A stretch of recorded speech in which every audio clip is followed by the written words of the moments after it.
రేయ్ నీకు నా బ్యాక్గ్రౌండ్ తెలీదు, చూస్తా నీ సంగతి, నీ బ్యాంక్ సంగతి. ఒక్క పొరుగుతున్న ఉండు ఇక్కడ. సార్ సార్ మీరేనా చెప్పండి సార్ న్యాయం. వీళ్ళకి అడ్డొద్దు లేకుండా పోయింది సార్ వీళ్ళ రాజ్యానికి. ఏంటి తమ్ముడు విషయం? సార్ మా చెల్లికి ఫీజు కడతాను అమ్మకి మరీ చెప్పొచ్చాను సార్. వీళ్ళు ఏటీఎం లో డ్రా చేసి బ్యాంకులు వేస్తుంటే దొంగ నోట్లు అంటున్నారు సార్. ఫేక్ నోట్లను ఫేక్ అనక ఇంకేమంటారు? రేయ్ మళ్ళీ అదే మాట మాట్లాడుతున్నావు. లైట్ తీసుకో తమ్ముడు, నీకు ఆ మాత్రమే వచ్చాయి, కొందరికి అవి కూడా రావట్లేదు. అది కాదు సార్, నా బ్లడ్ బాయిల్ అయిపోతుంది సార్. తమ్ముడు ఆవేశపడకు, ఆవేశపడితే షుగరు బీపీ వస్తాయి. సొల్యూషన్ వస్తుందా? అర్థమైందా? అర్థమైంది సార్. ఏమని? డబ్బుల కోసం బ్యాంకుకి వస్తే జబ్బులు ఎట్ట వస్తాయో చెప్పారు. అది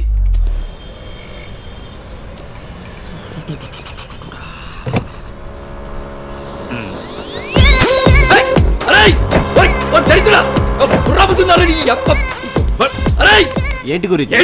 బండి మీద ఉమ్మేసి వెళ్ళిపోతున్నాడు. మీరే చెప్పారుగా ఆవేశపడితే జబ్బులు డబ్బులు రావని. మీరే కోపడితే ఎలా? ఏంటి చెప్పేది? 100 చెప్తామండి, అవన్నీ ఇప్పుడు ఎలా? భక్తి ఒకటే ఉంటే సరిపోదు, భయం కూడా ఉండాలి సార్. ఓ పని చేయి, కింద రైటర్ ఉంటాడు, కంప్లైంట్ ఇచ్చాడు. పోనీ డీజీపీ భాస్కర్ గారు. పలుకుబడి ఉంటే పనులు అయిపోతాయా? అంతుంటే ఇక్కడికి ఎందుకు రావడం? 3 లక్షలు సార్. కంప్లైంట్ ఇచ్చాడు, పని అయ్యాక ఫోన్ చేస్తాను. సుదర్శన్ సార్, ఈ అమీర్పేట బ్యాచ్ ఎవరు? ఇంకెవరు సార్? అమీర్పేట అంటే ఎర్రసీన్ గడి బ్యాచే. ఎర్రసీనా? అవును సార్, వాళ్ళు 3 ఉంటారు. చిన్నప్పటి నుంచి కలిసి పెరిగారు. ఏం చేసినా కలిసే చేస్తారు. వాళ్ళలో ఒకరిని ఆస్కార్ అని పిలుస్తారు. ఆ ఆస్కార్ లెవెల్ యాక్టర్. వాడి పని టార్గెట్ చేసిన పార్టీని స్టడీ చేయడం. రెండో వాడి పేరు శోభరాజు. వీడి స్పెషాలిటీ టైమింగ్. వీడి పని టార్గెట్ చేసిన పార్టీని డైవర్ట్ చేయడం. ఇక మూడో వాడు ఎర్రసీన్. వీడే ఈ టీం లీడర్.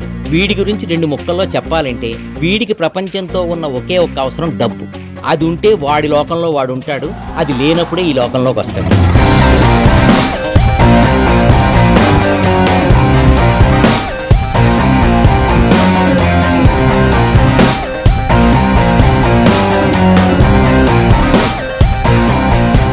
ఏంటి నువ్వు వాడి గురించి చెప్తున్నావా, నా గురించి చెప్తున్నావా? సార్, ఎంతకీ ఈ సార్లు ఎక్కడుంటారో?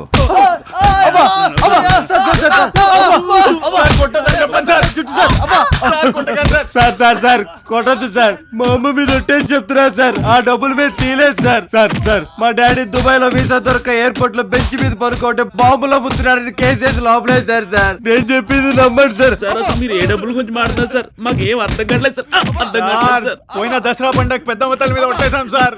అప్పటి నుండి ఇలాంటివన్నీ మానేశాం సార్. నిజం సార్, నమ్మండి సార్. నమ్మేంలే గాని ఆ డబ్బు ఎక్కడుందో చెప్పంటారు నా కొండెళ్ళారు. ఆ ఏరియాలోనే లేం సార్, ప్రామిస్ సార్.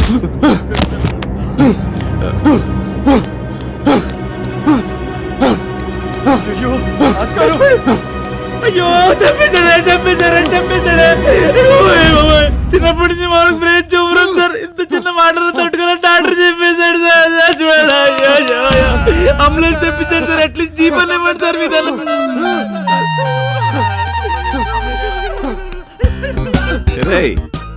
బ్రెయిన్ ట్యూమర్కి ఎలక్ట్రిక్ షాక్ ఇస్తే సెట్ అవుతుందంట. పవర్ కట్టం లేదుగా ఈ టైంలో. సార్ ఏంటి సార్ ఈ అన్యాయం? ఒక్క ప్రూఫ్ లేకుండా చంపేస్తారా సార్? ఏ చట్టాలు ఉంది సార్? ఏ పురాణంలో ఉంది సార్ మనిషికి కరెంట్ షాక్ ఇచ్చి చంపేయొచ్చని? రే శోభరాజు, ముందు నేను చచ్చిపోతారా? అలాగేరా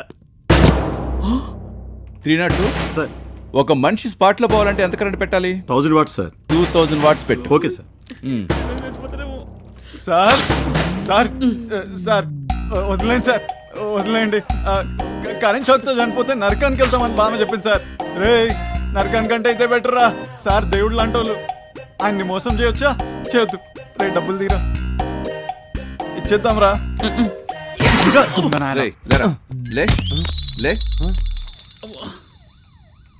ఏమైందిరా? మనం ఇక్కడ ఎందుకున్నాం సార్? మీరేంటి సార్ ఇక్కడ?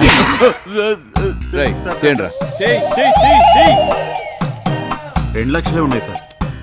ఇంకో 1 లక్ష ఎక్కడరా? సార్ ఎక్కడ సార్? 6 నెలల నుండి అప్పులు ఖర్చు అయిపోయాయి సార్. సార్ కేసు ఫైల్ చేయమంటారా? డబ్బులు దొరకాలి కదా సార్. వెళ్ళొస్తాం సార్. రేయ్ హారతి తీసుకోండిరా. మిమ్మల్ని ఆ దేవుడే కాపాడాలి. ఎందుకులేండి సార్, ఆ దేవుడే ఉంటే దేవుడికి దొరకం కదా. మూసుకుని తీసుకోండిరా.